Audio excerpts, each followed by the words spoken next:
Party में बहुत ज़्यादा इख्तलाफात हैं, शिद्दत कर चुके हैं और शहराम तरक्की के बाद आतिफ खान ने भी अली अमीन गंडापुर के जो बयानात हैं उन पर तहकीकात का मुतालबा कर दिया है। आज़म सवाती का भी स्टेटमेंट सामने आया, असद कैसर के भी स्टेटमेंट आप देख रहे हैं। मौजूदा सूरत हाल में आज़म सवाती कह रहे हैं वो अली अमीन गंडापुर के साथ हैं, फवाद चौधरी किसके साथ हैं मौजूदा सूरत हाल में?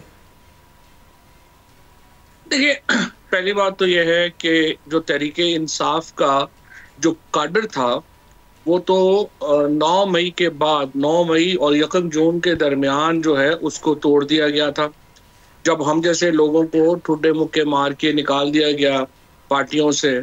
असद उमर, परवेज़ खटक, इमरान इस्माइल, अली जैदी, मैं, उसके बाद शाह महमूद कुरैशी, जाज चौधरी, महमूद रशीद, डॉक्टर यास्मीन राशिद, उमर चीमा समेत जो दर्जनों लोग हैं उनको जेलों में डाल दिया गया।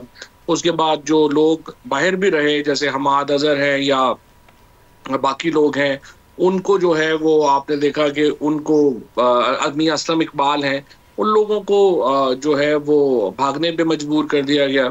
सो पीटीआई का काडर तो ऐसा रहा नहीं। उसके बाद जो लोग आए वो लोग पीटीआई को जानते नहीं थे, पीटीआई के कारकुन उनको नहीं जानते। वो एक फिल इन द ब्लैंक्स का एक रोल है। जो केपी की ग्रुपिंग है ये कोई नई नहीं है। चौधरी साहब, जो लोग आए वो खान साहब की नॉमिनेशन ही है। अगर बैरिस्टर गौहर की आप बात करते हैं तो वो उनके तो जब लोग नहीं होंगे जी, तो जब लोग नहीं होंगे, जब लोगों को असल पार्टी को खत्म कर दिया गया, तो फिर जो लोग अवेलेबल थे या नए आए तो उनको ही फिर मिलाना, जिनकी अरेस्ट का, गिरफ्तारी का खतरा नहीं था, जिन पे केसेस नहीं बनने थे या चीजें नहीं होनी थी, जिनका सच्ची बात है कि पॉलिटिक्स में भी नौमौजूद थे, फिर उन लोगों को एक फिल इन द ब्लैंक्स के लिए जगह जो है वो मिली। पीटीआई की जहां तक इस वक्त केपी का जो मामला है, वहां पे जो ग्रुपिंग है वो बड़ी पुरानी है। ये 2012-13 से ही मामला चल रहा है।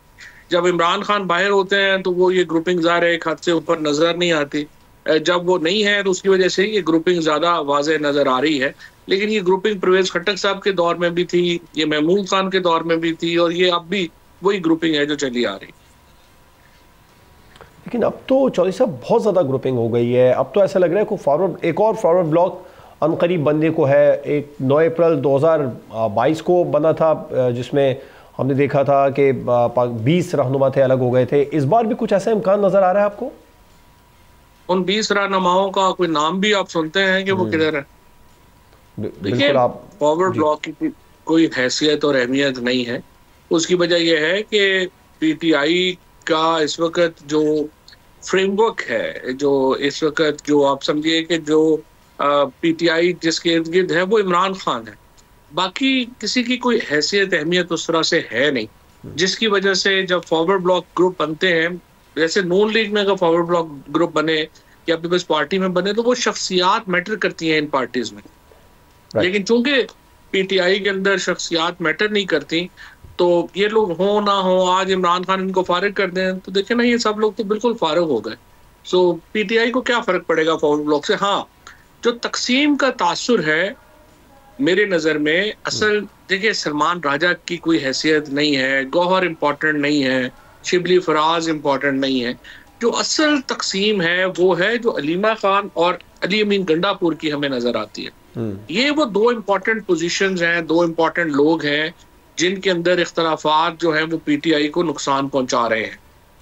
और अगर पीटीआई का भला करना है किसी ने, और अगर ये खुद लोग भी सोचें, तो अलीमा बीबी और अली अमीन गंडापुर को अपने डिफरेंसेस जो है रिजॉल्व करने चाहिए, क्योंकि वो अपनी एक एडमिनिस्ट्रेटिव पोजीशन की वजह से और अलीमा बीबी इमरान खान की बहन होने की वजह से उनकी बड़ी अहमियत है और लोग उनसे जुड़ते हैं।